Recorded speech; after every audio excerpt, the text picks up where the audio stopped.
Hey there, dear fellow personality decoding enthusiasts. I have some questions for you today on our topic, which is intergenerational pain and trauma.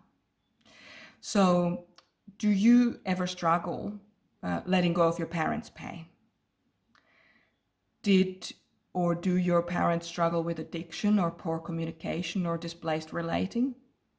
Are they playing power games? Are they maybe passing on their pain to their children or to each other? And are you still struggling because they did this with you when you were a child? So today I wanted to take a closer look at the different functions and how they show up with the parental wounding and that intergenerational passing on of that parental wounding. I wanted to cover how these functions potentially pass on the pain and what it would look like if they decided to heal it instead. So I'd really encourage you to use this as a starting point with healing your own parental wounding from the perspective of the four people within, and maybe even tune into how much of this you may still be passing on yourself. Is there anything here that speaks that you can identify that you're still doing, potentially as a learned behavior from your parents? Okay. So let's start with the unifier. Sorry, I'm just going to bring my chair a bit closer. So let's start with the unifier. How the unifier passes on the pain, so that's the extroverted feeling. How they pass on the pain if they're not healed is they take responsibility for others and they absorb others' emotions in effort to soothe them. It's almost like an hijacking situation where the FE wants to take over the situation so that they can try and control it by soothing the situation. They can also become upset or passive aggressive when others don't reciprocate their supportive efforts.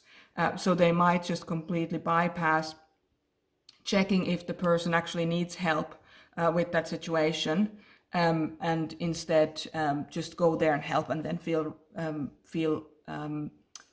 not reciprocated. Also, the unifier can have an emotional burnout, which then tends to put them into this cycle of anxiety and depression. So those are some of the things that the unifier does if it's not healed, if it hasn't healed the parental pain. Now, what it looks like when it has healed that pain is the unifier takes responsibility and communicates their own needs appropriately. So when it's appropriate, they communicate those needs that they've learned to identify. They also look for a middle ground, but won't compromise their own needs just for the sake of, as a knee-jerk reaction, just for the sake of soothing others. Of course, this can happen in situations of emergency, but the habit of compromising themselves is no longer there. And finally, the unifier learns to self-care, and they use the anxiety or depressive feelings as signs that more loving boundaries need to be set with other people. So that's the unifier. Then we have the ethicist, the introverted feeling, and how the FI passes on the pain if it's not healed. The ethicist makes others' behavior mean something about themselves. So they always say, okay, that person's behavior is a reflection of my worth. They also wait to communicate their pain before it becomes unbearable. So they don't really, when they're stuck in this pain cycle, the ethicist doesn't want to communicate. They just want to be understood. So they wait until they are completely unable to deal with the emotional pain. And then what happens is that when the pain becomes unbearable, they state their experience as a fact instead of a factor in making decisions. So they begin to state that their perception is the only ultimate truth in life. Now, what the ethicist does do, or what it looks like when the pain of the ethicist has been healed, the ethicist takes their own pain and then turns it into like a universal lesson of belonging. It's like people don't have to be perfect to belong, and it's okay to be in pain and still be of value. So the ethicist tends to turn their pain into compassion for themselves and other people, which is such a beautiful thing to witness. The ethicist also learns to communicate their needs and values upfront with compassion and effectiveness. So they don't wait until the pain becomes unbearable. They learn to be proactive about it. And then they also learn to consider the emotions as an important factor in making decisions, but not as the ultimate fact on which the decision should be based. So that's the ethicist. Next, we have the scientist, the introverted thinking, TI, and how they pass on the pain if they're not healed. The TI wants everything to be done perfectly the first time around. The scientist also can nitpick at details and not change, the kinds of details that don't change the bigger picture. So they become highly critical of every single detail. The scientist also attaches their self-worth into their capacity of being perfect. So when they inevitably fail, because everybody fails at some point if they keep learning and keep doing things, then the scientist makes their failure mean that they themselves are a failure. So they don't recognize that a failure is an event. They think that they are a failure if they don't get it perfect.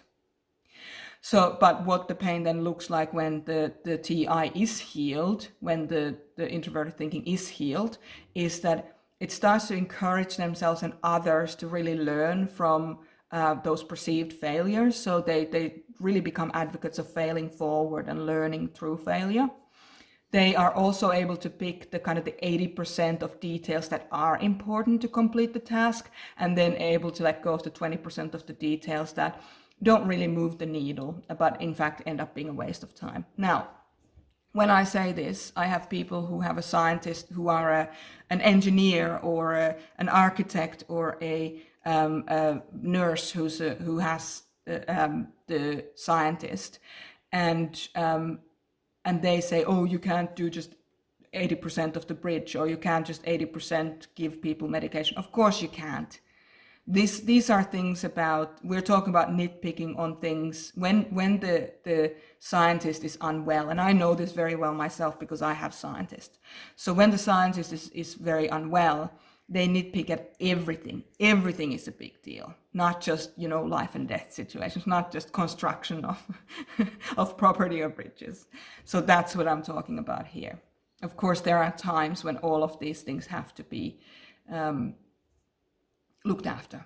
But when the scientist is in a healthier space, they understand that they don't have to try and control every single little detail of the situation. They can let go of at least 20% of it that doesn't move the needle. Also, a healthy scientist understands that they are a work in progress, and that being work in progress brings wonderful richness to life. So knowing that you can be a complete beginner in certain areas of your life and continue to learn through failure, through failing forward, becomes almost like a mantra of excitement and exploration for the scientist. Imagine that scientist in the lab who is looking for a cure for a disease, for example. They're excited about every time something didn't work, because now they have more data in knowing what doesn't work, so they can continue to explore what could be working. All right. The next one we have is the executive, which is, of course, the TE, the extroverted thinking. And how the executive passes on the pain if they're not healed is they blame others for their shortcomings due to disempowerment. So they feel really disempowered, and then they fail at something. They, come short of something, a goal or a way that they want to be, and then they start blaming other people. They take that pain that's inside of them, that disempowerment pain, and they say, no, you're the reason for this. They also point at others to blame and shame them, because they believe that by doing that, they encourage the others to grow and be better, which of course rarely works. Criticizing somebody rarely helps them, like being... Constructive criticism is a different thing, and especially when it's asked for, then that's fine. But overly, aggressively criticizing somebody is not going to probably help them learn, because a relaxed mind is the best state of mind for learning. The executive also, when they're not healthy, they switch off compassion and then proactively start tearing others down for being too emotional. Have you ever had that experience? But then what happens when the pain is healed and the executive shows up as the best version of themselves? They understand that disempowerment is an opportunity to grow, and they execute those growth learnings diligently. So they discover something that they don't know, and then they go, I'm going to find out and really learn this, really truly learn it. They also slow down themselves to start taking time to really communicate with other people about other people's perspectives. So the executive asks themselves if others actually have something important to teach them. And then the executive also learns to see others' emotions as a gift, not as a threat to their thinking. So that's what the executive looks like when it's worked through the past pain and really brought that beauty of the healing process into their everyday lives. All right, let's get into the information collecting part of us. And let's start with historian, which of course is the introverted sensing SI. How the historian passes on the pain if they're not healed is they refuse to move past the pain others have caused them. They refuse it, they identify with it, and they stay there. The historian is also not willing to see a way out of the painful situation unless it's their way. So they don't want to, they become stubborn on how to move past the pain. And they also can project past others' behavior onto new people in their lives. So they can find it hard to trust new people if people in their past have caused them, have treated them poorly or caused them to not trust people. But what it looks like when the SI is healed, when the historian is healed, the pain turns into these incredible gifts. The historian begins to see past those painful relationships and really look at them as an opportunity to grow and evolve. The historian becomes willing to see others' ideas not as gifts, not as threats to who they are. And they also learn to trust others, or they're willing to really learn the skill of trusting others because they understand that all people are not the old people who hurt them, and they're able to trust themselves to handle whatever situations might come up in the future, regardless of what happened in the past. So self-trust grows, and with that grows their capacity to trust others. Okay, next the investigator, which of course is the extroverted sensing, SE. How the investigator shows up if the pain is not healed, oftentimes through addiction and indulgence on things that really are not good in excess. They use it to try and damp down how they're feeling. So it's not so much about the activity, it's about avoiding something else. They also can become hypervigilant and anxious, and this is something that happens because they're looking for things that can go wrong, and it's almost like if they stay hypervigilant, they'll be able to prepare for the thing that will go wrong. But of course, sometimes things don't go wrong. So then also what the SE does is they misinterpret the current situation as worse than what it actually is, because you're constantly looking for problems, looking for things to fix, looking for something to go wrong. So the SE basically wires the subconscious mind to look for problems and then to create those problems if they're not there. But what the pain looks like when it's healed in the SE is that they understand that addiction and indulgence are just signs of lack of connection and signs of, trying to avoid something, and shame, trying to avoid shame. And of course, shame can't live in darkness. So if you talk to people about your experiences, that might help the shame piece as well. They also learn to ask for safe connection with others. So they really learn to ask, hey, can you be here with me? Because remember, this is an extroverted part, so it's social. Also, the SE understands that there's no need to look for things that can go wrong.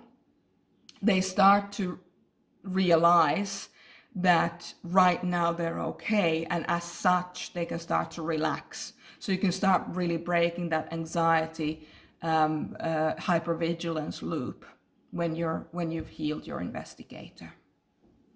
All right, pioneer, extroverted intuition, how they pass on the pain if they're not healed. They live in the world of potential and the future success instead of actualizing the success that they're envisioning. So they're always quite, or they can be quite delusional about what they can and can't achieve. They can get stuck in this adrenal cortisol loop. And what that means is that they are always looking for the next thrill. And they can get exhausted after that adrenaline wears off. So the only way that then they can get out of that exhaustion is to get another adrenaline high. So they keep being in the loop of going for that adrenaline fix to make them feel better and not feel exhausted. And then they also can check out of the real life and real life consequences of their actions. So they can just, the pioneer can just live in this world of possibility and completely ignore what's going on around them. But what it then looks like when they heal that wound is that they see the potential and then start building the real life structures of that potential. So they have a vision and they can start really actualizing that because they're able to imagine a better reality. They also stop reaching for the adrenal high and replaces that adrenal high and that kind of, wanting to get the next kind of almost like a jump start for life and for hope.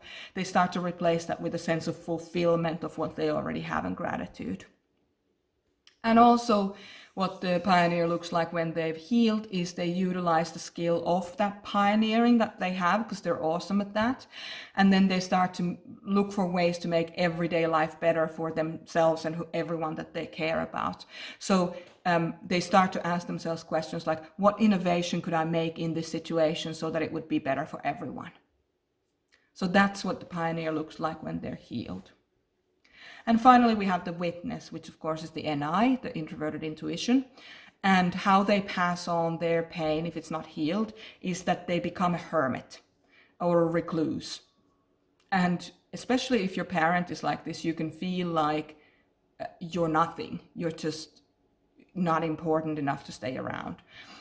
They're doing this because they find that with other people, they're being let down. They're not understood, they're being let down, and it's just too painful to be with other people. And that's why they start hermiting or becoming a recluse. But of course, that has real life consequences to people that are in your life that do care about you, like your children. The witness also assigns biased meaning on situations and others' behavior without checking on the facts. So they can really, because they're so used to trusting their intuition, because it's so highly developed, they can really think that they're just right and everybody else is just wrong or a lower being. And that's why another thing that can happen is that they use the being really insightful and being right in most situations as a reason to not communicate with others. And this can really make the witness appear intellectually elitist or classist, like you're a snob, basically. I'm talking about myself. But what it looks like when this pain is healed, the witness stays open to collecting information and doesn't shut people off because they have different perspectives. So they don't see other perspectives as a threat. They start to see them as an interesting conversation. The witness also starts trusting their intuition, but checks the facts of what's actually happening with trusted people, people that they trust and respect. They check their bias. They ask those people's opinion, the trusted and respected people's opinion on whether they're seeing something in a biased way. And then finally, they don't get, as I mentioned, they don't get threatened by others' opinions. Instead, they use those other opinions as a way of enriching their own inner library. So the witness that then can become a really proactive observer, and from that can be quite the fountain of knowledge for a lot of people, or knowledge and insight.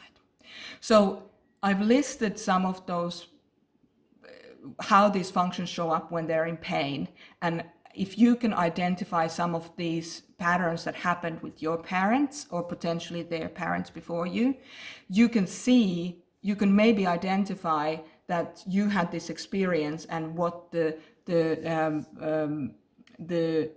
kind of healthy version of that pain, or what that healing message of that pain could be for your parents. But also observe where, don't ask yourself if you're doing these things yourself. You are doing these things in some way yourself. So ask yourself, where am I still carrying the torch of my parents' pain, and how can I change that? How can I empower myself so that I can have those benefits of that empowerment? So which ones of these did you relate to? I'd really love to hear your reflections on that.